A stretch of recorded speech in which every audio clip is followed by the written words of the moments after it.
Ikinababahala ng Baguio City Health Office ang pagtaas ng kaso ng mga tinatamaan ng Human Immunodeficiency Virus o HIV sa syudad.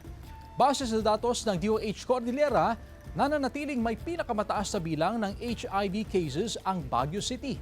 Sa datos mula 1984 hanggang December 2025, umabot na sa 761 ang kabuang HIV cases sa Baguio City, na sinundan ng Benguet na may 202 cases, Abra 194 cases at Kalinga na may 61 cases. 79 sa mga pasyenteng ito ay naitalang namatay kaugnay ng pagkakaroon ng HIV. Ayon pa sa City Health Services Office, tumaas ng 56% ang kaso kumpara sa nagdaang taon.